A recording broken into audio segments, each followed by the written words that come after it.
Bonjour, bonjour à toutes et à tous. Merci de nous rejoindre pour ce nouvel épisode de cette nouvelle série de webinaires que nous réalisons cette année dans le cadre de ICO Solutions. Un nouveau partenariat cette année nous a permis de nous rapprocher du projet RECOS qu'on trouve très actif auprès de la Commission de l'océan Indien et qui travaille de manière très dynamique à la gestion des îles et des côtes sur cette zone géographique. Ce projet soutenu par l'Agence française de développement et le Fonds français pour l'environnement mondial permet de développer de nombreuses actions, dont ce partenariat dont nous sommes très heureux aujourd'hui, d'échange de connaissances, échange de compétences sur les problématiques des observatoires du littoral. Nous sommes dans une nouvelle série de 4 épisodes. Le premier épisode de l'ouverture était la semaine dernière. J'espère que vous étiez déjà nombreux la semaine dernière pour nous écouter. Et nous allons retrouver aujourd'hui 3 nouveaux invités qui nous ont rejoints avec une belle diversité, là encore, de témoignages. La semaine dernière, nous étions plutôt sur un format table ronde. Aujourd'hui, nous allons voir se succéder 3 témoignages de 3 experts qui travaillent en direct sur la mise en place ou l'animation d'observatoires, spécifiquement pour cet épisode-là, sur les problématiques d'érosion côtière. Voilà, les impacts du changement climatique sur nos côtes. Comme d'habitude, vous le savez, pour ce qui concerne l'aspect logistique sur la plateforme, les participants, vous avez la parole et nous sommes ravis de relayer vos paroles. Aujourd'hui, ce sera Anne et Victor qui relayeront vos questions. Donc, écrivez au fur et à mesure vos questions sur la boîte Q&A ou Q&A, ça dépend de la langue de votre application Zoom. Donc, vous écrivez vos questions, Anne va les lire, les synthétiser et posera ensuite les questions aux différents intervenants du jour. Il y a aussi une traduction. Aujourd'hui, nous avons la chance d'avoir Bellarmin qui va pouvoir nous traduire dans les deux sens, de l'anglais vers le français et du français vers l'anglais. Et c'est pour ça que je ralentis, parce que je viens de me souvenir que Bellarmin était en train de me traduire. Voilà, excuse-moi Bellarmin, pour la vitesse. Merci à tous les speakers de couper vos micros et vos caméras lorsque vous n'êtes pas en train de parler, vous n'êtes pas à l'antenne. Très rapidement, mais la plupart d'entre vous le savez déjà, on est dans le cadre de ICO Solutions. C'est une initiative qui a été lancée par la Chambre de commerce et d'industrie de Marseille, le Conservatoire du littoral et l'Agence de l'eau Rhône-Méditerranée-Corse, avec un nuage de partenaires tout autour. Ça a été lancé en 2020. Et depuis, nous animons différentes dynamiques sur la gestion des îles, des côtes et des océans.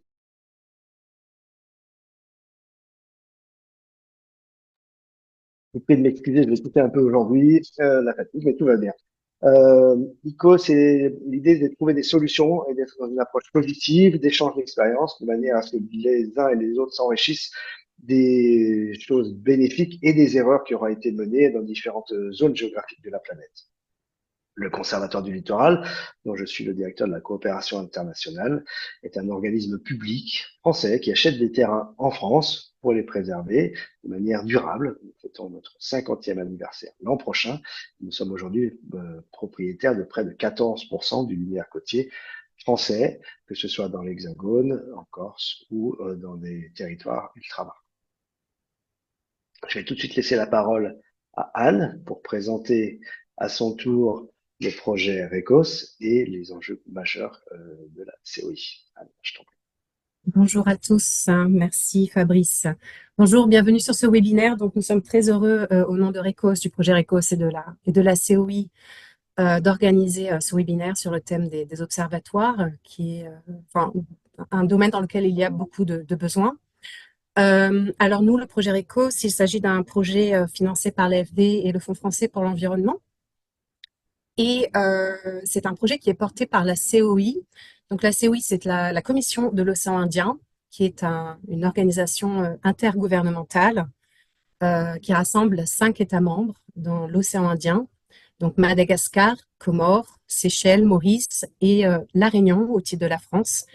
Et cette organisation porte de nombreux projets dans la coopération qui visent à renforcer la coopération régionale sur divers axes notamment celui donc de la préservation des écosystèmes, de la gestion durable des ressources naturelles.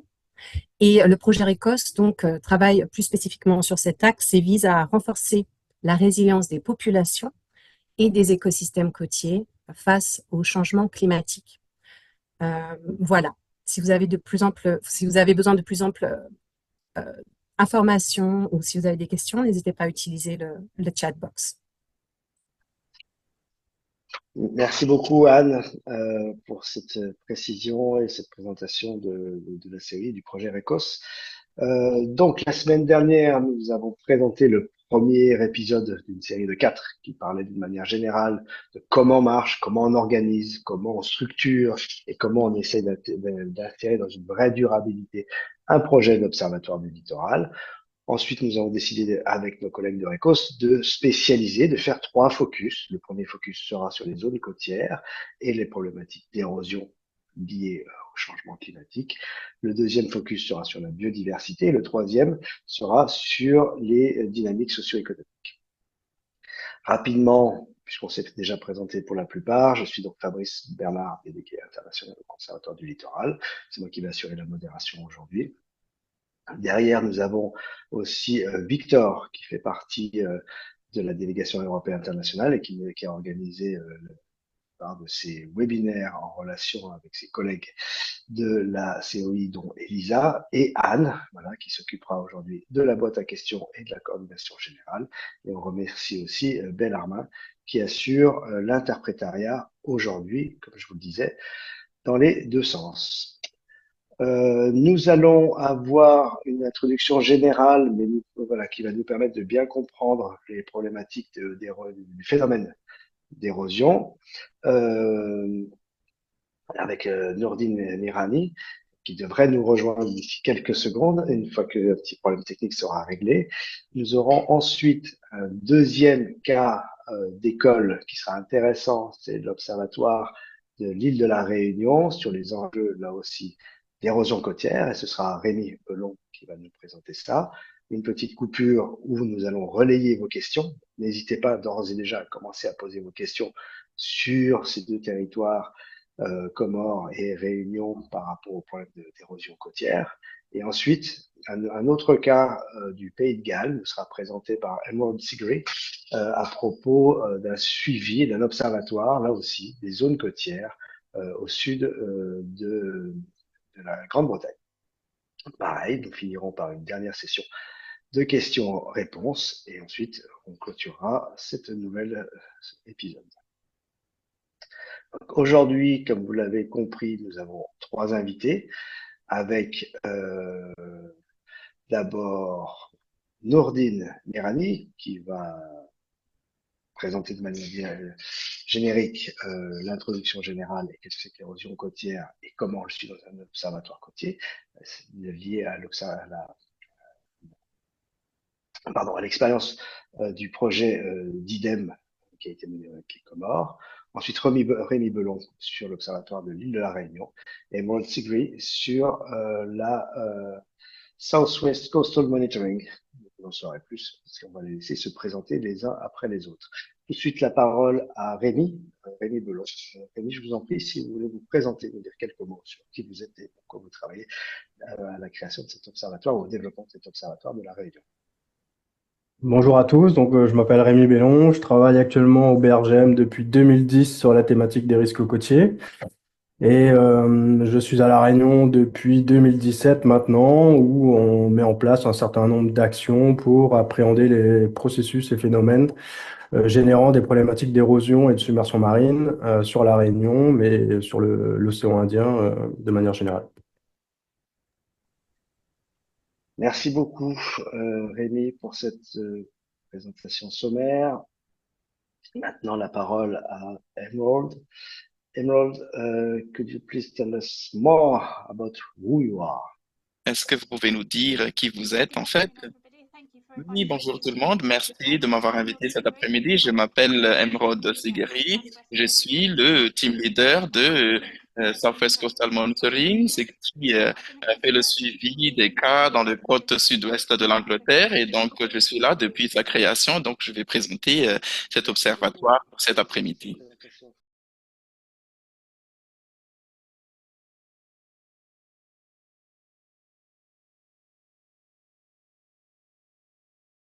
Bonjour Nordine, merci beaucoup à vous d'avoir réussi à trouver une solution pour nous rejoindre aujourd'hui sur ce nouvel enregistrement de ce webinaire sur les observatoires et l'érosion côtière.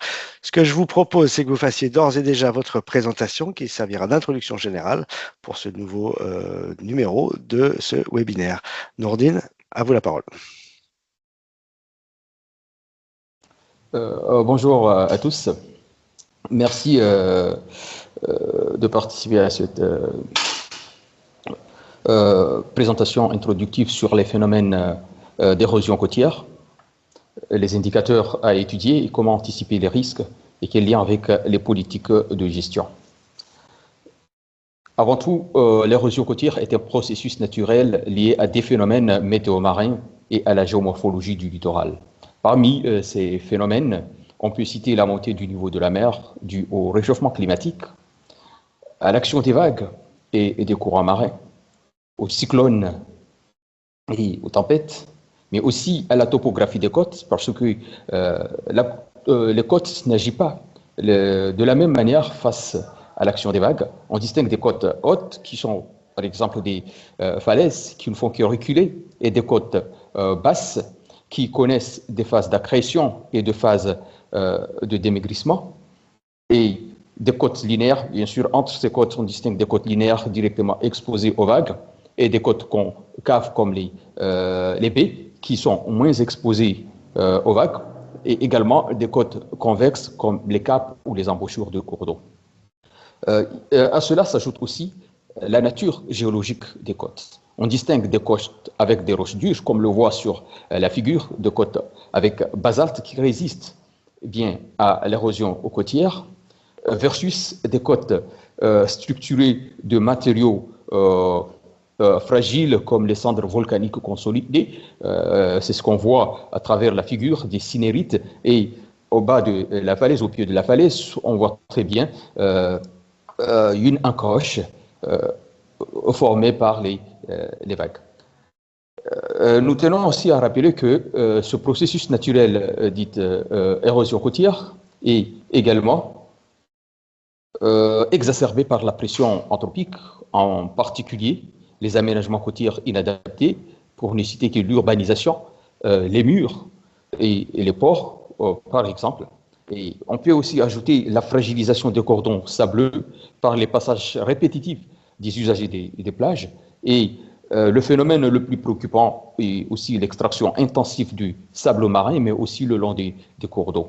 Donc, rappelons à travers tout cela que ces risques côtiers dans l'érosion côtière et on ajoute aussi les submersions marines vont probablement s'intensifier dans l'avenir avec le réchauffement climatique. Maintenant, la question qui se passe,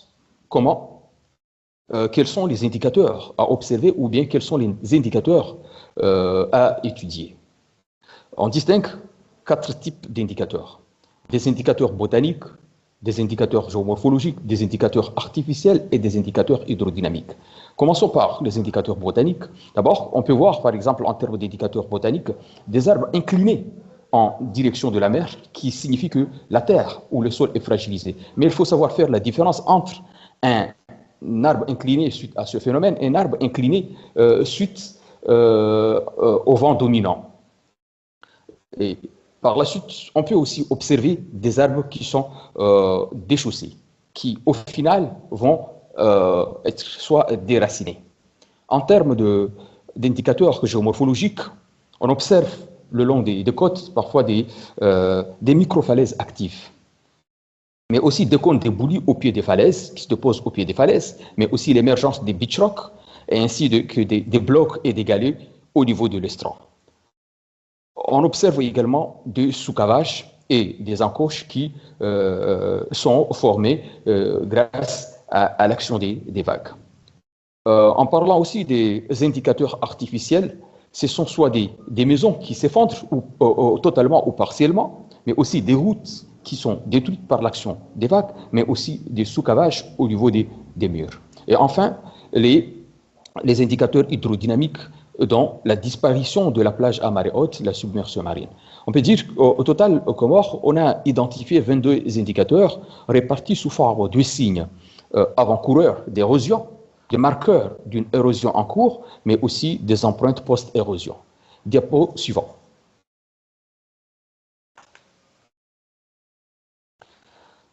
Maintenant, la question qui se pose, comment anticiper les risques d'érosion? On anticipe ces risques par l'observation. On observe quoi? On observe la dynamique du littoral, mais aussi les indicateurs d'érosion susdites. Et à partir de ces observations, on peut construire, ou bien on construit, une série chronologique de données sur le temps long pour comprendre les tendances évolutives et assurer une surveillance. Parce que le plus important est de comprendre les tendances évolutives. Et pour cela, il existe un outil pour y parvenir. C'est l'observatoire de l'érosion. Mais pour mettre en place cet observatoire de l'érosion, il est nécessaire de mobiliser des compétences, des outils et des méthodes. Et là, je vais essayer de vous partager les méthodes et les outils déployés par DIDEM dans le cadre d'un observatoire participatif à Anjouan et à Mouili au sein de l'archipel de Comores.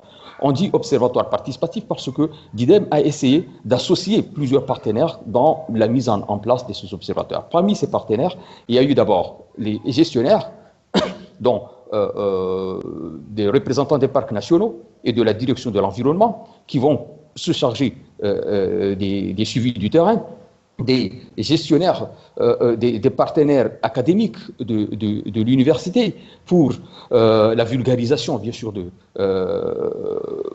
des travaux réalisés, des partenaires de la société civile pour l'acceptation sociale et enfin des partenaires décideurs qui vont sans doute accompagner le processus de la mise en place de l'observatoire.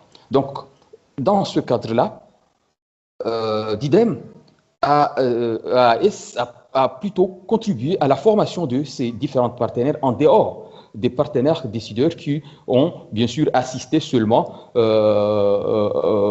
à des démonstrations faites sur le terrain. Donc, et dans ce cadre, DIDEM a déployé 3 approches. Une approche quantitative, que nous verrons, une approche qualitative et une approche dite photographique. Diapo suivante. Commençons donc par l'approche quantitative. L'approche quantitative consiste à faire des levées et des suivis des profils de plage par une simple méthode, la méthode du topomètre. D'abord, le topomètre est un instrument de fabrication locale et moins coûteux. Le montant ne dépasse même pas n'atteint même pas 50 €. Et les données collectées sont traitées à l'aide d'un plugin Profiler. Le plugin Profiler est un programme gratuit et qui ne nécessite pas d'expérience, qui ne nécessite pas de formation, mais juste quelques jours de formation et on peut se l'approprier. Donc, en utilisant ce plugin, on est en mesure d'établir des profils qui peuvent être comparés et cela va permettre de comprendre les tendances évolutives des profils de plage et de la côte, comme le montrent les figures. Et l'intérêt du topomètre est que c'est un instrument tout à fait très léger et qui nécessite seulement un seul opérateur avec quelqu'un qui prend des notes. Voilà, diapo suivant. La troisième approche consiste à mesurer la dérive du littoral à partir d'un protocole très simplifié. On utilise une balle de tennis comme flotteur, et l'idée étant de mesurer ou de calculer la vitesse de la dérive et déterminer le sens, parce que si on connaît le sens de la dérive, on sait là où partent les sédiments et là où sont déposés les sédiments. Diapo suivant. Maintenant, en termes de méthode d'analyse qualitative, il s'agit de diagnostiquer et analyser les paysages d'érosion à partir d'observations in situ. L'idée étant de caractériser d'abord les sites, caractérisation physique, et identifier les indicateurs d'érosion et évaluer le niveau d'érosion. Ensuite, également, identifier les enjeux et les niveaux des risques associés à ces enjeux. Toutes ces informations peuvent être spatialisées, c'est-à-dire cartographiées. Et sur ces figures-là, vous voyez très bien, nous avons essayé de spatialiser les différents niveaux d'érosion par site. Diapo suivante. La quatrième méthode consiste à faire un suivi des marqueurs paysagers d'érosion. Passez au diapo suivant, s'il vous plaît. Donc, ce suivi des marqueurs des paysages d'érosion par la photographie sont, par exemple, on distingue on peut faire ces suivis à partir des indicateurs botaniques, comme vous pouvez le voir. Il y a un arbre déchaussé. On a essayé de faire le suivi en 2021, en 2022. Et enfin aussi, pour la quatrième méthode, c'est le suivi des dynamiques d'évolution du littoral et du trait de côte par l'imagerie. Ça veut dire qu'on utilise des images anciennes et actuelles et on arrive à savoir comment évolue le trait de côte dans le temps. Et diapo suivante, s'il vous plaît. Et enfin, les données collectées constituent une base scientifique fiable d'aide à la prise de décision. Ils constituent une base scientifique fiable d'aide à la prise de décision dans la mesure où ils vont contribuer à l'identification rapide des situations d'urgence à résoudre par rapport aux enjeux littoraux qui sont exposés, bien sûr. Mais ces données vont contribuer à l'évaluation de l'efficacité des aménagements réalisés, comme les murs, les enrochements et les constructions au niveau du littoral. Ces données vont aussi contribuer à l'orientation des décisions futures en termes d'aménagement du littoral parce qu'on arrive à connaître les tendances évolutives du littoral. Ces données vont aussi contribuer à l'élaboration et à la mise en œuvre des politiques de gestion côtière, au développement des stratégies d'adaptation au changement climatique et enfin à l'appui à l'élaboration et à l'actualisation de la réglementation sur le littoral. Donc sur ce, je vous remercie.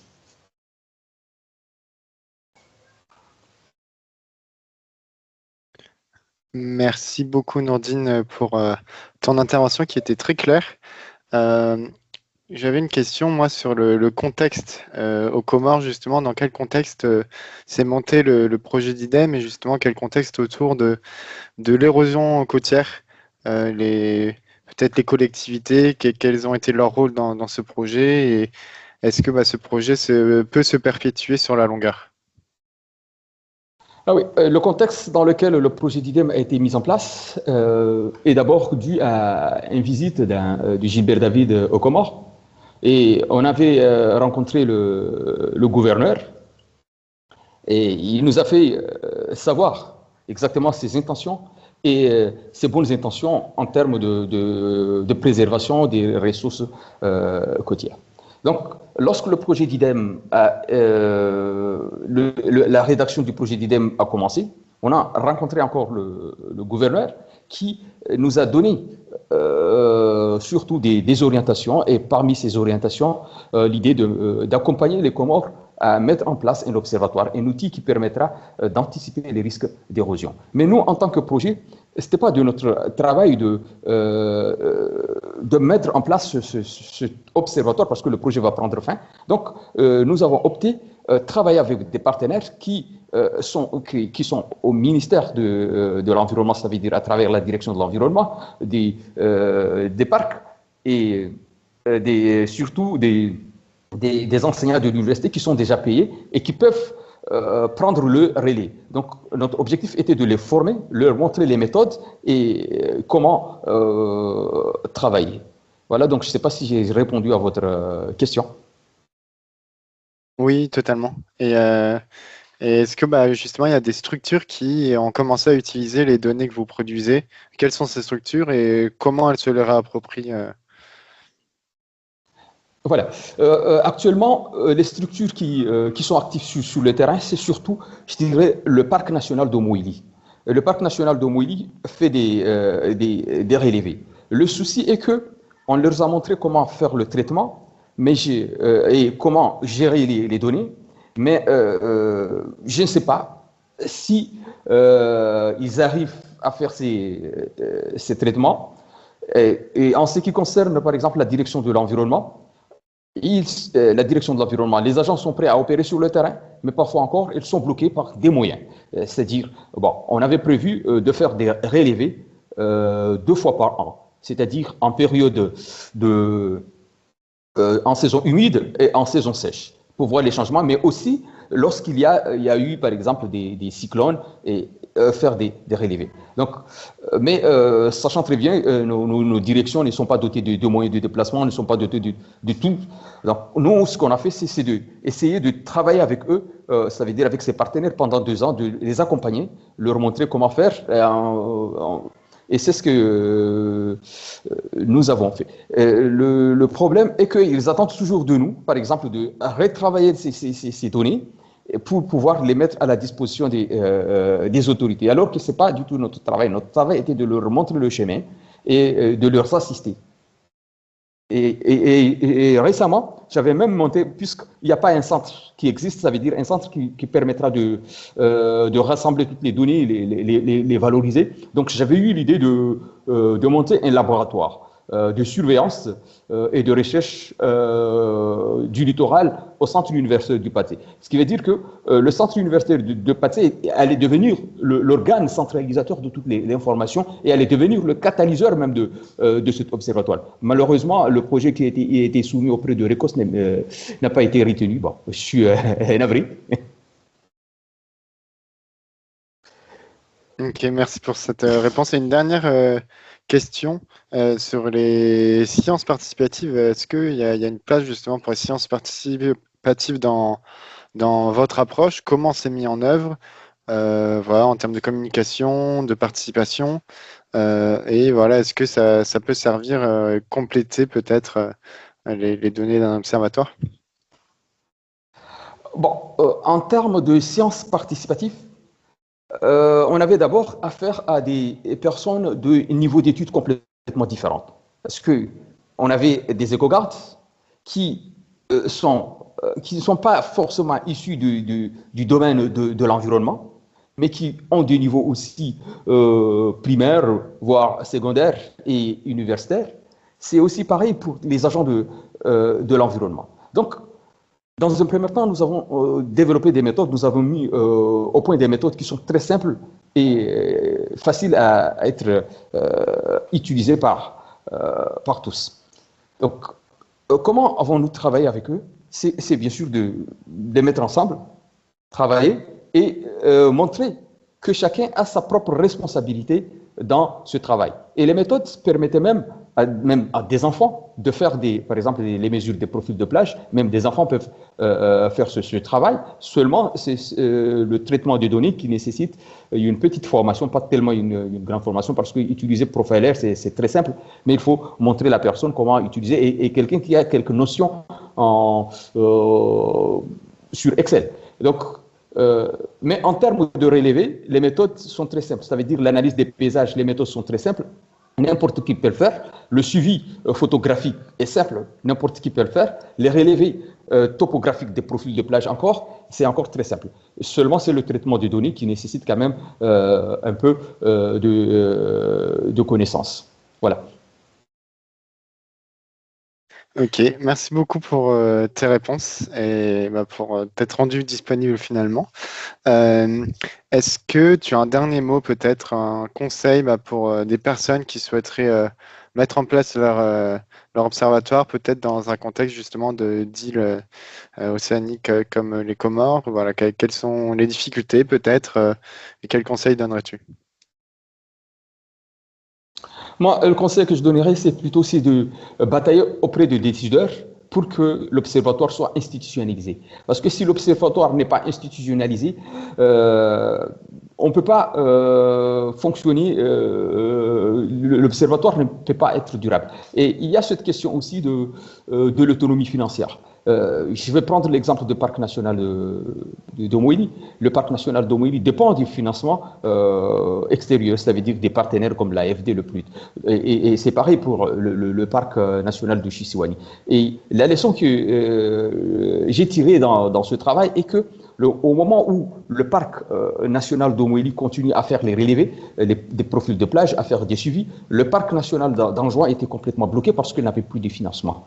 Donc, il a fallu que le parc ait des financements pour qu'il puisse faire la même chose comme à Moïli. Donc, je pense que le problème de l'autonomie financière doit être traité, mais aussi les autorités doivent être saisies pour institutionnaliser même l'organe. Voilà ce que j'ai à dire. pour te laisser la parole et présenter cet observatoire qui s'appelle Newt Bromberg. Merci à toi la parole. Oui, donc moi je vais vous présenter un peu la manière dont la Réunion s'organise pour mieux intégrer les problématiques d'érosion côtière et de submersion marine dans les projets d'aménagement du littoral à la Réunion. Donc il y a déjà eu de nombreuses actions autour de la Réunion qui consistaient à observer un peu les phénomènes autour de l'île. On voit que la Réunion, c'est une île dans l'océan Indien qui est à la fois présente une différente typologie de côtes, que ce soit des côtes sableuses, des côtes rocheuses ou des côtes alluvionnaires, avec la présence ou non de récifs coralliens, et donc avec différentes façades. Et donc ça montre un peu la diversité qu'on peut avoir sur l'exposition et la vulnérabilité des côtes à ces problématiques d'érosion et de submersion marine. On a une densité de population assez forte sur l'île et donc on a besoin aujourd'hui d'intégrer ces problématiques-là dans la gestion et l'aménagement du littoral. Donc, comme je le disais précédemment, il y a de nombreuses actions de suivi, d'observation des phénomènes qui avaient été initiés dans les années 90 par des universitaires, donc M. Roland Troadec pour le nommer, et suivi par des suivis également gérés par le BRGM sur l'ensemble de l'île pour justement avoir une vision un peu de la manière dont le littoral pouvait évoluer en lien avec les différentes typologies de côtes et les différentes façades sur l'île. On s'est rendu compte que ces suivis et ces connaissances étaient maîtrisés par les experts scientifiques, mais très peu connus du monde des acteurs du territoire. Et donc, on s'est rendu compte qu'il y avait un intérêt à fédérer un peu ces actions-là au sein d'un observatoire, donc des réflexions qui ont été menées dès 2020, pour aboutir en 2024 à la création d'un observatoire du littoral, et donc qui vient associer un certain nombre d'acteurs du territoire.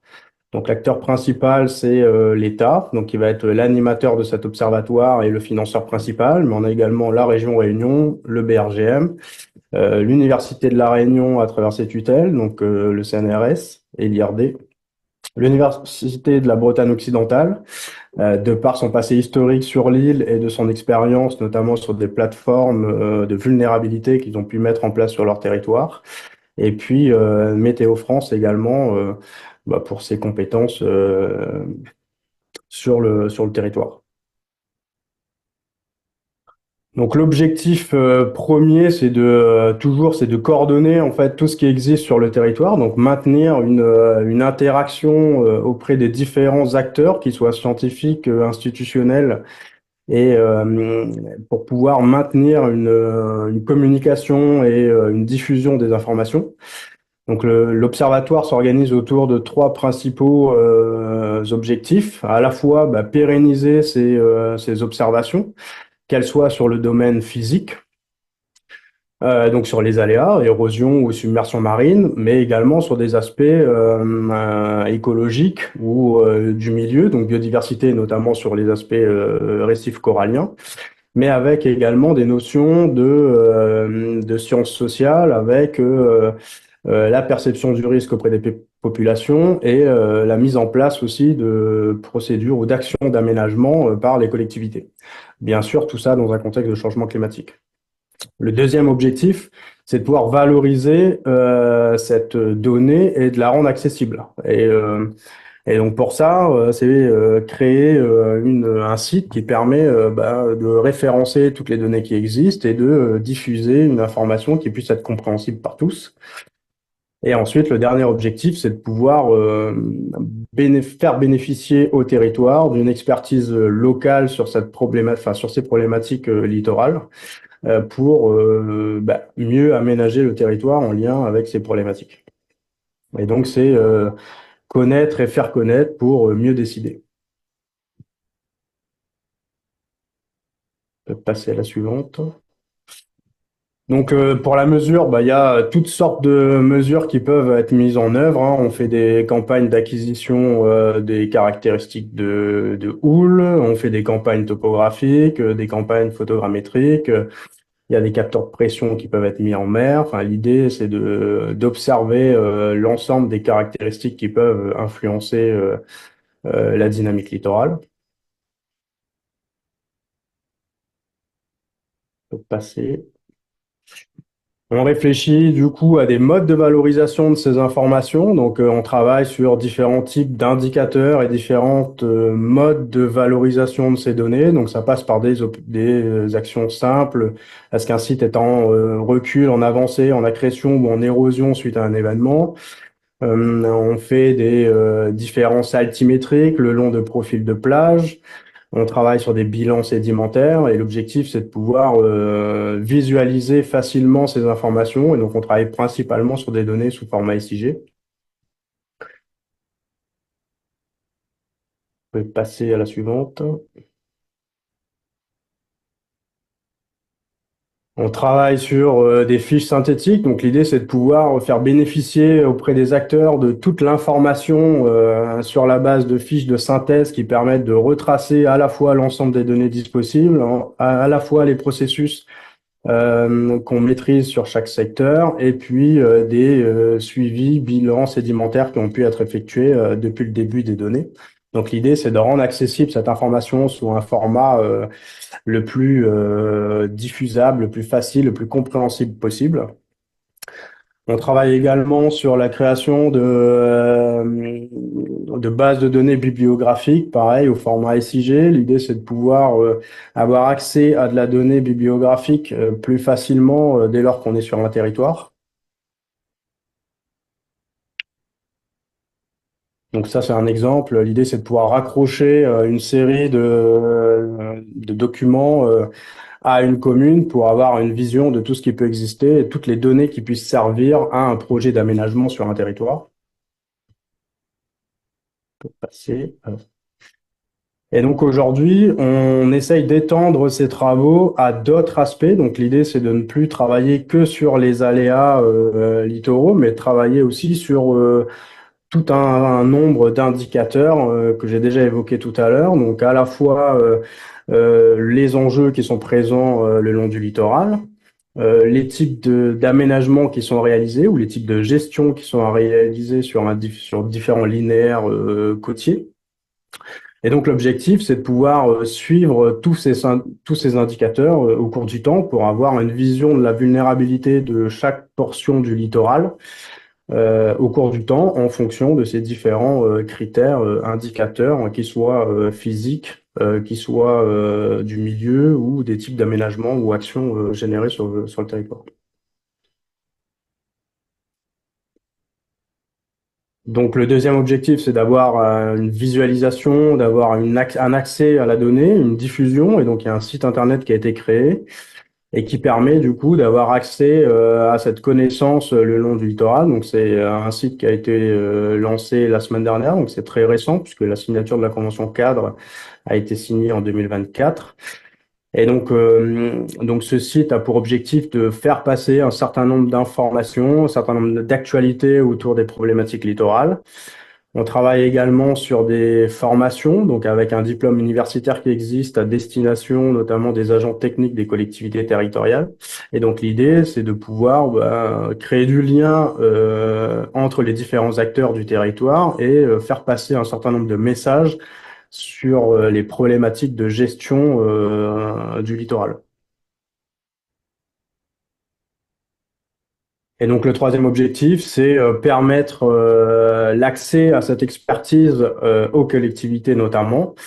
Et donc ça passe par la participation à des réunions techniques, ça passe par la rédaction de cahiers des charges, ou en tout cas la diffusion de données, enfin participer en tout cas à la réflexion des projets d'aménagement pour faciliter, pour aider et pour améliorer la prise en compte des phénomènes et donc éviter de reproduire des erreurs qu'on a pu commettre par avant, sachant qu'aujourd'hui on commence à avoir une vision assez intéressante de ce qui se passe sur le littoral de La Réunion. Et donc on a quelques exemples, on a été sollicité sur quelques projets d'aménagement en cours sur le littoral de La Réunion. Voilà, merci pour votre attention. Merci beaucoup, Rémi. On essaie toujours de faire le lien avec les Comores pour récupérer Nourdine et pouvoir échanger avec vous deux. Pardonnez-moi. J'ai déjà pas mal de questions à pouvoir vous poser sur l'Observatoire de la Réunion. Alors, plein. Euh, Comment on peut s'assurer que la collecte et la bancarisation des données s'inscrivent dans une durée longue? Puisqu'on l'a vu au début, c'est parti de différents projets, différentes initiatives scientifiques. Qu'est-ce qui fait qu'aujourd'hui, on peut s'assurer que cet observatoire, eh ben, il est sur des bons rails pour le long terme? Bah, disons que l'acteur principal aujourd'hui, c'est l'État. Et donc, comme on a une stratégie nationale de gestion intégrée du trait de côte, on peut se dire qu'on a une source de financement qui devrait se pérenniser, ou en tout cas, on l'espère. Donc, tant que les services de l'État restent maîtres, animateurs de cette thématique et à la volonté d'intégrer ces phénomènes-là dans l'aménagement du territoire, nous, pour l'instant, enfin, c'est notre acteur principal et notre financeur principal, et ce qui fait qu'aujourd'hui, on a plutôt une dynamique qui permet d'avoir une pérennisation de ces suivis. Merci beaucoup. Deux autres questions un peu liées. Qui sont les utilisateurs principaux? Est-ce que c'est justement l'État ou est-ce que ce sont les collectivités pour justement mieux calibrer leur aménagement? Et ensuite, dans la même veine, c'est qu'est-ce qui est arrivé en premier, la poule ou l'œuf? Est-ce que c'est le fait d'avoir proposé des analyses qui a permis à l'État ou aux collectivités de prendre des décisions et de s'appuyer sur l'observatoire? Ou est-ce que c'est une commande des collectivités ou de l'État qui ont permis de lancer, d'initier cette démarche? Alors pour moi, c'est les observations qui ont permis de créer cet observatoire, c'est-à-dire qu'on a pu montrer l'intérêt d'avoir ce type d'observation au cours du temps du fait des initiatives que j'avais évoquées dès le départ. Donc on a des connaissances et des données qui existent depuis un certain temps et qui permettent aujourd'hui de réaliser un certain nombre d'expertises, notamment sur des problématiques ponctuelles qu'on a pu avoir sur le territoire suite à des événements extrêmes, par exemple. Et donc, on voit bien que l'observation et l'observation sur le long terme est la clé pour pouvoir mieux gérer le territoire. Et donc, aujourd'hui, ces données, elles sont à destination principalement des collectivités, en tout cas, on tend vers ça, puisque c'est eux qui ont les clés de l'aménagement du territoire. Et donc, l'idée, c'est qu'ils puissent se servir de cette expertise locale pour mieux aménager le territoire. Alors l'observatoire en lui-même n'est pas le seul producteur de données. L'idée, c'est d'avoir un échange dans les deux sens et qu'à terme, on puisse aussi bancariser toutes les études qui pourraient être menées par les collectivités pour avoir un centre de données et d'études à l'échelle du territoire dans le cadre de l'Observatoire du littoral. Merci beaucoup. Je vais passer la parole à Anne pour poursuivre sur les questions qu'on a reçues sur le chat. Et après, on reprendra le fil. Oui, merci Fabrice. Alors, on a quelques questions sur le chat, notamment Rémi. Quelqu'un voudrait savoir donc si ces travaux concernent tout le linéaire côtier de La Réunion dans son entièreté, mais surtout, je pense que la question la plus pertinente ici, c'est quelles sont les principales difficultés à la réalisation de ce projet à ce stade. Donc peut-être des gens qui essaient de mettre en œuvre un observatoire voudraient savoir quels sont les principaux obstacles que vous rencontrez.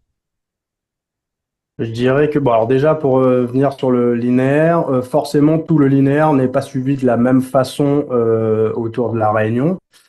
C'est très compliqué de suivre le littoral dans son ensemble suite à tous les événements et puis au cours du temps. Donc forcément, il y a des secteurs qui sont plus suivis que d'autres en fonction des enjeux ou en fonction des dynamiques qu'on peut observer. Ça, c'est le premier point. Et pour le deuxième point, forcément, il faut une volonté de travailler ensemble. C'est-à-dire que là, l'observatoire, il marche parce que l'ensemble des partenaires, qu'ils soient scientifiques et institutionnels, ont envie, ressentent le besoin d'avoir cette collaboration et de mettre en place ce partenariat pour justement mieux intégrer ces problématiques littorales dans l'aménagement du territoire. Merci Rémi. Il y aura peut-être d'autres questions sur le chat que je te laisserai regarder après ta participation si tu souhaites y répondre. Il y a encore quelques questions. J'aurais peut-être une dernière question concernant les financements. Donc, on sait que ce sont des instituts de recherche qui participent à ces collectes de données. Peut-être aussi une information sur la fréquence à laquelle vous recevez de la donnée. J'imagine que c'est différent en fonction des suivis, mais Est-ce que c'est facile d'assurer une continuité dans le financement? Je pense notamment à tous les laboratoires qui travaillent sur les suivis, qu'ils soient écologiques, du trait de côte, des choses comme ça. Donc, est-ce qu'à un moment donné, il y a une bonne homogénéisation en termes de financement au sein de tous les collecteurs de données, ou est-ce que parfois on va avoir des gaps, des problèmes, pour assurer un suivi continu? Alors, il peut y avoir des gaps, c'est pas toujours évident d'assurer à la fois les suivis puis le montage de projets, parce que ça fonctionne quand même sous forme de projet, même si on a un chapeau observatoire. Donc, il faut quand même avoir une fréquence de réalisation et de montage de projet qui soit cohérent. Donc, ça peut arriver qu'il y ait des trous ou des écarts entre certains jeux de données. Mais encore une fois, voilà, c'est une volonté de travailler ensemble et de monter des choses qui permettent d'apporter des réponses pour le territoire. Et donc, tant qu'on aura des financements institutionnels, ça fonctionnera. Merci beaucoup d'autres questions qui ont trait à l'observatoire machine elle-même. En ce qui concerne sa gouvernance, est-ce qu'il y a un comité scientifique? Est-ce qu'il y a des comités de pilotage ad hoc? Est-ce qu'il y a une direction compliquée? Et pareil, en termes de fonctionnement, est-ce qu'il y a un secrétariat avec des salariés, une, deux, trois, 2000 personnes qui travaillent au sein de cet observatoire? Alors, non, l'observatoire, on va dire que c'est un label. Donc, il y a une convention cadre qui permet d'acter le fait que chaque partenaire participe et travaille dans le sens de l'observatoire, donc dans lequel il s'inscrit et où il va reverser un certain nombre d'études, de données qui peuvent être faites par ailleurs, notamment. Donc, c'est plutôt un engagement, on va dire, des institutions de travailler ensemble, de partager l'information et la communiquer. Et ensuite, il y a des conventions d'application entre chaque partenaire, ou principalement, on va dire, entre l'État et les partenaires scientifiques pour travailler sur différents aspects, différentes questions en fonction des compétences des uns et des autres. Donc, l'animation se fait par les services de l'État, principalement. Et il y a un comité de pilotage qui se fait annuellement. Et ensuite, on a des comités techniques entre les différents partenaires et qui peuvent où l'ensemble des partenaires ne sont pas directement conviés dès lors que les sujets ne sont pas communs à tous. Mais on se réunit 2 fois par an minimum pour discuter de l'ensemble des projets, des besoins sur le territoire pour faire avancer les questions liées à ces problématiques-là. Et justement, dans ce comité de pilotage, pour choisir les nouveaux thèmes ou les nouveaux sujets ou les nouvelles zones prioritaires de vos études, est-ce qu'il y a des élus locaux? Est-ce que c'est simplement les laboratoires de recherche, plus l'État? Enfin, comment ça fonctionne pour choisir de nouveaux thèmes, de nouveaux territoires de travail? Alors c'est tout récent, hein, puisque ça vient de signer, donc ce fonctionnement-là n'est pas encore très bien calé, on va dire. Donc pour l'instant, c'est principalement les opérateurs techniques avec l'État et la région qui se réunissent autour de la table. Et après, il y a des discussions avec les collectivités, déjà pour faire connaître l'existence de cet observatoire. Et donc, en fonction de l'interaction qu'on peut avoir avec les collectivités, il y a des projets qui peuvent survenir sur des besoins qui seraient remontés auprès de l'observatoire par ces collectivités-là.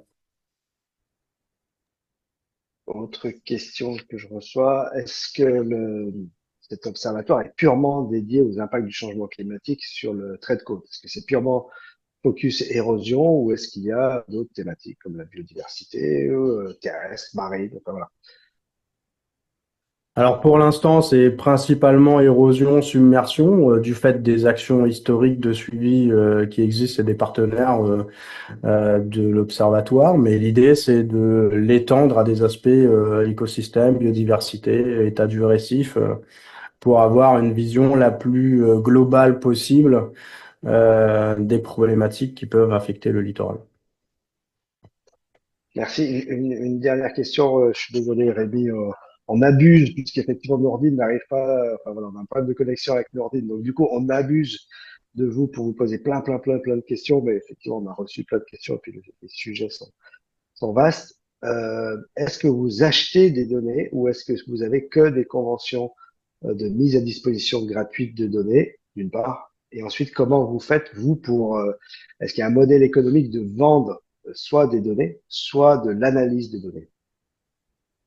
Non, alors principalement on n'achète pas de données. Alors il peut y avoir par contre des opérations de sous-traitance. Donc bon, peut-être que là on peut parler de d'acheter de la donnée, mais on achète plutôt un service qui permet d'avoir de la donnée plus que de l'achat de données en tant que tel. Et nous, on considère que c'est de la donnée publique, donc l'idée justement, c'est de pouvoir la diffuser le plus facilement possible et qu'elle puisse servir le plus facilement possible. Donc dans les projets d'aménagement menés par les collectivités, ils récupèrent directement les données qu'on peut avoir acquises sur leur secteur et avec soit les rapports qui sont associés pour pouvoir avoir une vision de la connaissance sur leur secteur. Donc l'idée, c'est justement que ce soit accessible à tous le plus facilement possible et gratuitement, quoi. Merci beaucoup, Rémi. On va vous laisser vous reposer après toute cette série de questions. Merci beaucoup. On vous retrouve à la fin pour un dernier mot parce que je pense que entre-temps, vous aurez dit, mince, j'ai oublié de parler de ça, mais enfin, en tout cas, on a déjà abordé beaucoup de sujets. Malheureusement, on n'arrive toujours pas à se connecter avec Nourdine. On est très déçus et lui aussi, mais on ne désespère pas. On va passer tout de suite la parole à Emerald Sigri pour continuer cette présentation.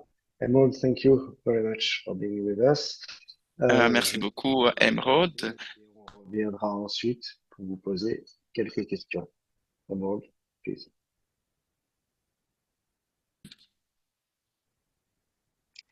Thank you very much. Merci beaucoup. My name is Emerald Sigri, and I'm Comme j'ai dit, je m'appelle Emeraude Segri. Je suis le team leader au sein de notre euh, observatoire. Donc, pour cet après-midi, je vais tout simplement présenter notre programme. On a collecté et faire des rapports sur différents types de données depuis 2006 sur des données dans le monde. Donc, plus de 2500 kilomètres de côte. Et on est financé cover the entirety gouvernement en 6 cycles annuels, que ce soit en Angleterre et au Pays de Galles. Et donc, nous travaillons ensemble pour fournir des méthodes effectives en matière de surveillance d'environnement. Donc, je suis dans la position où on est financé dans des 6 cycles annuels. Suivant, s'il vous plaît. Donc, nous avons le code le plus large en matière de programme et nous avons un partenariat avec l'autorité maritime du sud-est de l'Angleterre et en Grande-Bretagne également. Nous avons des côtes qui rencontrent beaucoup de données, Sandy Beach de défis. Il y a des côtes sablonneuses. On a aussi et, et donc et on achète la plupart des plages dans le monde. Donc, il y a tellement de menaces, tellement de différents types de besoins en matière de surveillance de côte. Donc, pour le reste de la Grande-Bretagne, vous pouvez évaluer tout ça et apprécier parce qu'il y a tellement de choses à observer de manière consistante, surtout en matière de changement climatique. Donc, avant l'arrivée de cet observateur, on a fait on a eu des problèmes en matière de consistance d'analyse de données parce que à court terme, on a différentes spécifications et ils seraient archivés pour avoir ces données-là ou potentiellement pour être passés à d'autres interventions. Donc, la connaissance derrière tout ça, c'est très difficile. Les personnes ne voulaient pas partager ou collaborer et les données existaient, en fait, se cachaient éparpillées. Et donc, il y avait une manque de continuité. Et donc, l'existence de notre observatoire a réglé ce problème parce que on a data that we collect is de manière consistante, on a collecté toutes les données collectées avec des spécifications de haute qualité dans les normes parce qu'on a des processus scientifiques pour le traitement de données et ils sont disponibles en fait à travers notre site web. Donc, pourquoi nous observons en fait les côtes? Parce que ce sont des initiatives à base de preuves, parce que euh, plus de 9000 propriétés à travers la région, les côtes de la région, et plus de tellement d'infrastructures à travers le côte, parce que plus de 9 millions de propriétés en haut risque d'inondation également. Et il y a tellement de de destruction de routes par rapport à l'inondation également, et ça impacte le tourisme également, ce qui fait partie de notre principal revenu économique. Donc, on a essayé de faire une stratégie pour être résilient en matière de inondation aujourd'hui et jusqu'à l'année 2100. Donc, on essaie de voir comment ça change et comment ça a répondu aux différentes menaces à travers les années. Et à travers les côtes, c'est très différent. Donc, on utilise l'approche sur la base des risques, en fait, pour déterminer les niveaux de gravité et le niveau de suivi à effectuer à travers les côtes. Donc, notre co-suivi est sur la base, euh, on utilise des photographies, on a des surveillances et l'utilisation des réseaux également et les stations météorologiques. Donc, en temps réel, nous pouvons avoir toutes ces données-là et qui sont collectées pour maximiser en fait les prises. Et on a aussi des interventions sur la base des informations rapportées. Donc, toutes ces données primaires vont fournir des données fiables pour informer les décisions de gestion des codes et les données vont informer les plans de gestion en cas de risque d'inondation à travers le côte sud-est de l'Angleterre.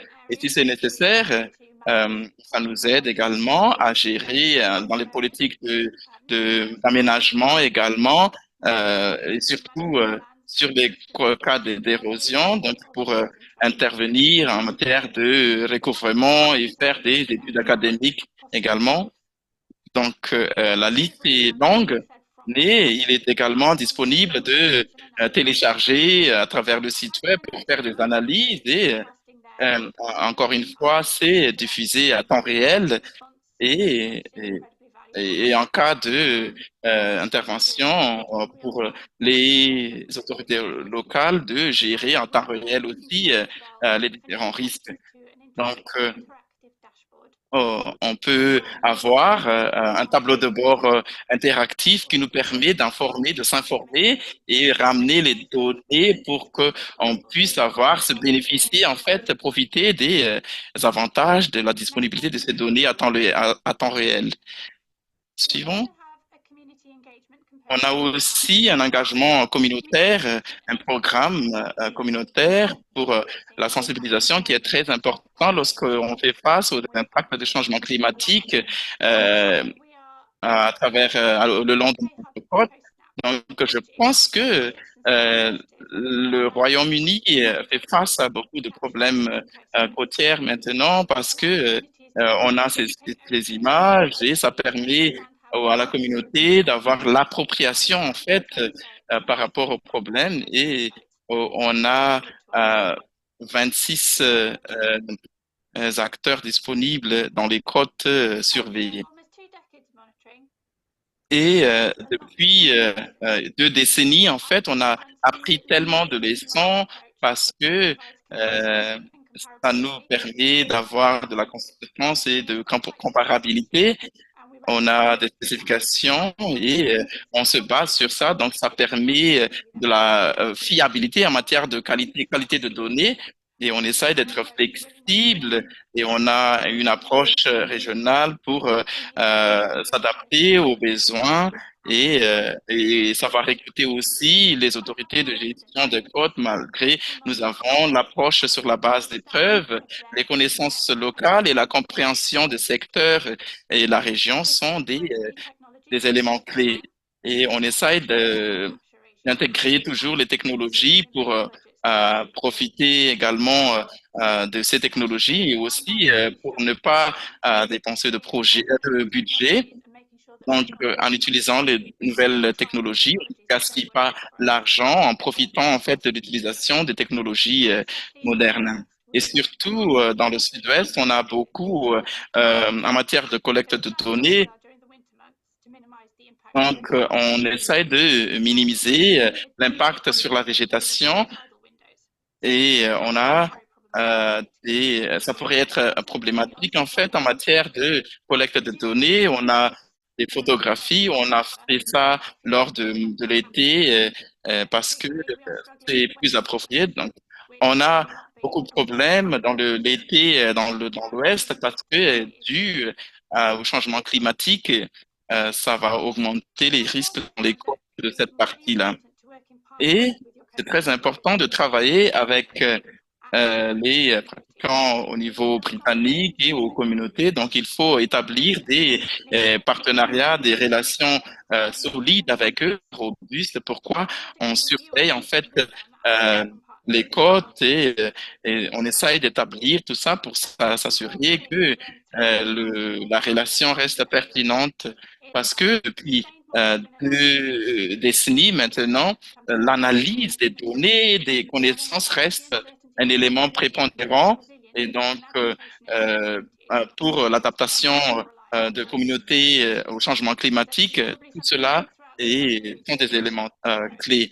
Donc, vous pouvez écouter en fait sur la base des épreuves, ça va aider en matière de décision et de politique également. Voilà la fin j'arrive à la fin de ma présentation. Donc, vous pouvez voir mes contacts, mes coordonnées et je reste disponible s'il y a des questions à me poser.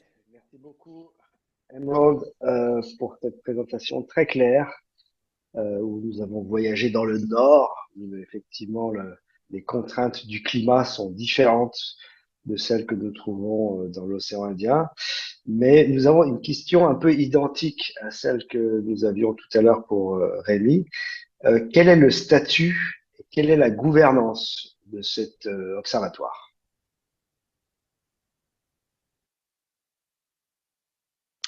So as we are a partnership, En fait, comme on est en partenariat, il y a différentes couches. En fait, on a une entité nationale et on a un groupe de coordination où le réseau se rassemble pour fournir des idées, des perspectives et s'apprendre également. Et il y a des projets sur la base individuelle également où on a un conseil de projet, une équipe de projet. Ça nous ramène en tant que partenaire de différentes agences avec qui nous travaillons sur les capacités opérationnelles pour s'assurer qu'on va prendre les bonnes décisions en matière euh, de, de mise en œuvre. Et on a aussi l'équipe sur place qui vont faire les travaux sur les collectes de données. Team de l'observatoire.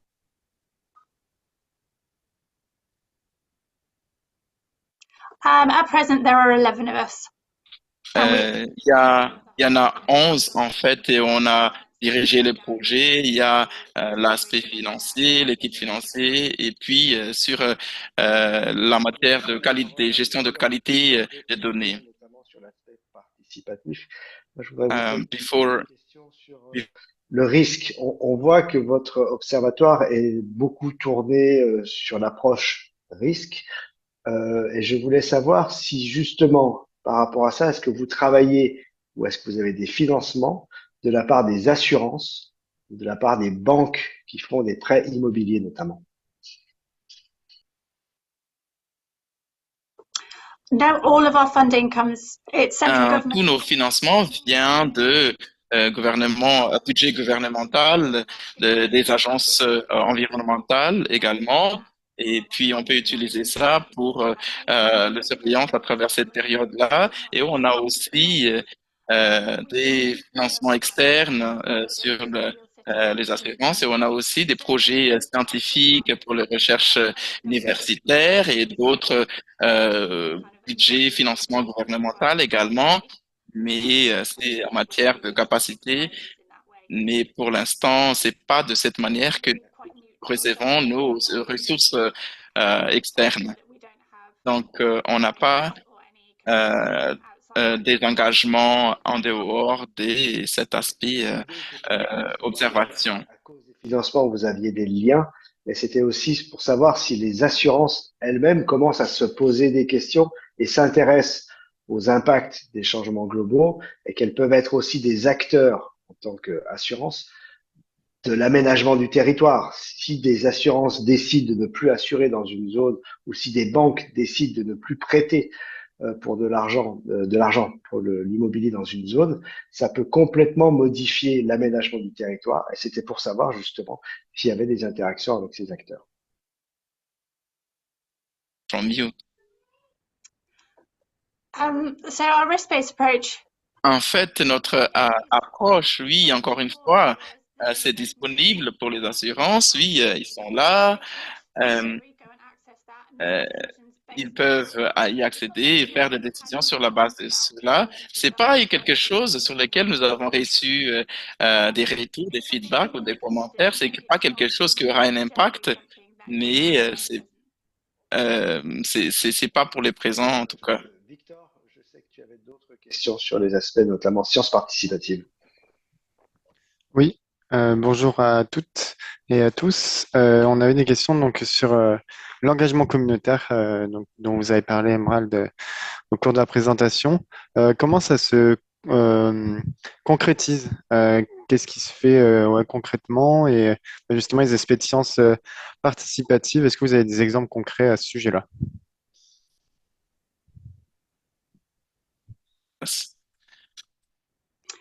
So we are part of Nous faisons partie, en fait, nous sommes un projet confinancé et dans cela, on a installé beaucoup de ces cas-là, des stations, et ça permet aux communautés de venir s'engager des sites et ils pourraient prendre des photos d'un jour à l'autre et collecter. On pourrait créer des laps de temps également qui peuvent être faire disponibles aux communautés à travers les réseaux sociaux pour qu'ils puissent comprendre aussi le changement des plages, aussi des côtes en fait.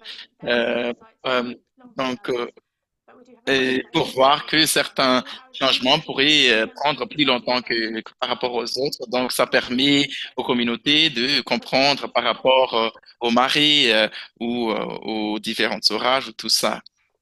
Hmm. Ok, merci. Est-ce que ces données récoltées, elles sont à pur but de sensibilisation ou est-ce qu'elles vous servent, vous, dans des projets scientifiques? Quelle est la robustesse de ces données?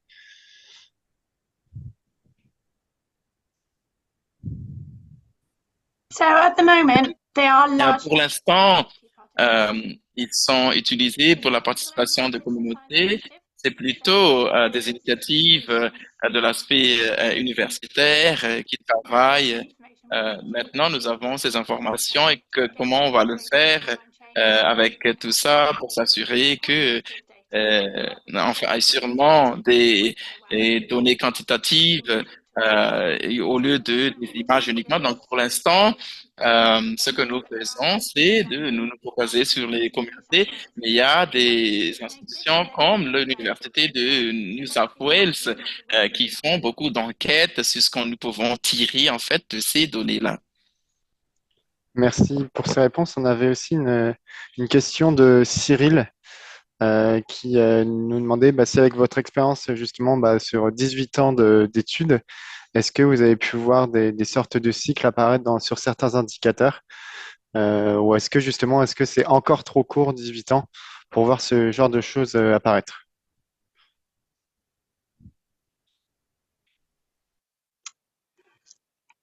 I think it probably is slightly shorter. Je pense que c'est plutôt court par rapport à ce que l'on pensait, parce que ça dépend des changements selon les sites, parce que ça dépend des changements locaux, si ça dépend si à envergure mondiale, il y a des changements qui prennent plus longtemps à observer. Donc, en fait, pour faire des décisions sur la base d'une période de 18 ans, c'est plutôt plus court, mais plus on observe, c'est plus long, nous pouvons avoir plus d'informations pour informer les décisions. Merci Merci. beaucoup, Emerald. Peut-être une autre question. On l'a vu à travers d'autres observatoires où il y a tout un écosystème autour de ces observatoires qui peuvent être des formations, de la communication, des newsletters, etc., mais aussi parfois de l'accompagnement technique des techniciens locaux ou des élus. Est-ce que vous, dans votre observatoire, c'est quelque chose que vous faites aussi, ou vous êtes purement tourné vers la collecte et l'analyse des données? Yes, we have a very large coastline, so we do use Oui, contract. on a une très longue ligne côtière, donc on a des sous-traitants, donc surtout en matière de données topographiques. Donc nous avons ces connaissances dans les sites et nous travaillons en étroite collaboration avec les partenaires, surtout des universitaires, par rapport à leur recherche de groupe. Donc ça donne des informations scientifiques on a des partenariats avec les collectivités locales et d'autres partenariats pour baser notre information par rapport à ce que nous avons effectué jusqu'à présent. On va proposer à Rémi de se joindre à nous pour les dernières questions, le dernier tour de pistes tous ensemble pour savoir effectivement, malheureusement, Emerald, you can stay with us. It would be a pleasure to have all the participants. Emeraude nous a dit elle pourrait rester avec nous pour la reste de cette. Régulièrement sur les observatoires, on a vraiment cette question centrale sur quels sont les principaux freins et les principaux problèmes auxquels vous avez été confrontés et lesquels vous avez réussi à résoudre facilement et quels sont ceux qui reviennent de manière perpétuelle. Donc voilà, cette question pour vous deux. Peut-être on commence par Rémi et puis Edmond qui conclura sur les principaux freins, les problèmes que vous rencontrez et comment vous avez réussi à les résoudre jusqu'à là. Je sais pas si on les a résolus. Pour moi, les principales difficultés, c'est de faire passer les bons messages auprès des acteurs locaux et de casser un peu des idées un peu préconçues qu'on peut avoir sur la dynamique littorale et notamment sur certains types de protection. Et donc, pour moi, c'est un combat un peu permanent. Il faut pouvoir insister. C'est pour ça qu'on met en place de la formation, de la sensibilisation sur ces phénomènes-là, parce qu'on est régulièrement confronté à des préjugés ou à des concepts qui sont aujourd'hui plus cohérents avec ce qui se passe et ce qui s'observe à travers le monde, quoi. Merci beaucoup. Emerald, même question pour vous. Quels sont les problèmes récurrents auxquels vous êtes confrontés et comment vous les abordez? I think similarly to Je pense que de manière similaire, pourquoi on fait cela? On a collecté des données, donc vous avez des données, donc qu'est-ce qu'on va en faire en fait? Au lieu d'aller toujours collecter, donc il y a les besoins continus de suivi, de financement également, donc c'est l'aspect le plus difficile en fait, et c'est pas uniquement en matière de justification à travers la Grande-Bretagne, mais on a besoin de se donner pour l'observation. Notre observatoire à l'échelle nationale, je crois que on en avait parlé la semaine dernière, ça existe en France. Même question pour le UK. Et est-ce qu'il existe des réseaux à l'échelle mondiale pour justement échanger sur les bonnes pratiques, les manières d'aborder les problèmes, etc. Rémi? So in the UK, we do have that national network, and we do spend a lot. Oui, nous avons ce réseau national en tant que réseau en Grande-Bretagne, mais au niveau mondial, c'est pas quelque chose que nous avons une participation au niveau mondial, mais s'il y a des opportunités pour pouvoir partager nos expériences et apprendre des autres également, donc ce serait le bienvenu de notre côté, cette opportunité. Pour compléter, un réseau Bah, national. C'est pareil, il y a un réseau national et donc il y a des comités qui se réunissent pour justement échanger et partager les retours d'expérience qu'il peut avoir sur les différents territoires sur lesquels il y a des observatoires. Mais à notre niveau, pour l'instant, il n'y a pas vraiment d'échange d'un point de vue international, si ce n'est par la communauté scientifique. Mais voilà. Une toute dernière question et après je vous laisserai vous le mot de la fin, chacun de votre côté pour conclure. Aujourd'hui, est-ce qu'on voit une accélération de la prise de conscience des décideurs? Est-ce que les élus, depuis 7-8 ans, depuis les accords de Paris, depuis les impacts de plus en plus visibles, les inondations, l'augmentation des fréquences, des tempêtes, etc., est-ce que la prise de conscience augmente? Et est-ce que justement, aujourd'hui, eh ben, ils se tournent plus vers les observatoires comme les vôtres pour avoir déjà des données fiables de manière à prendre des bonnes décisions? Emerald?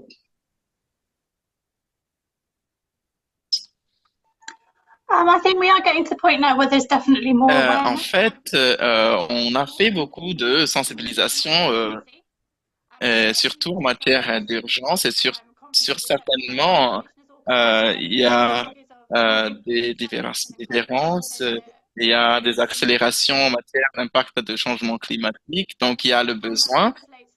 Et comment on peut traduire tout ça? Parce qu'en tant que pratiquant, on comprend les besoins, donc on peut les traduire et les adresser au gouvernement central en matière de financement, l'appui et tout ça. Et pour l'instant, c'est tous ces circuits-là qui restent un obstacle de notre côté.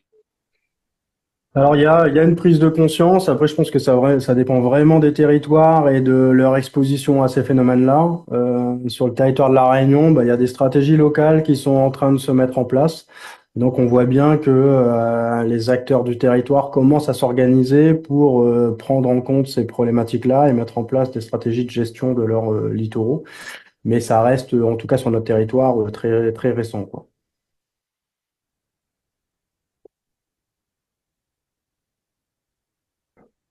Merci beaucoup de vos interventions. Avant de vous laisser le dernier mot, je voudrais vraiment dire à quel point nous sommes désolés pour ce pauvre Nordin Irani qui n'a pu témoigner alors qu'il avait préparé une très bonne présentation. Donc nous sommes vraiment désolés de ne pas avoir vu cette perspective voilà, depuis un territoire de l'océan Indien des Comores. Voilà. Et pour conclure, chacun à votre tour, votre dernier mot, qu'est-ce que vous voudriez dire aux autres personnes qui se posent des questions aujourd'hui pour monter des observatoires des zones côtières sur les problématiques d'érosion? Emerald.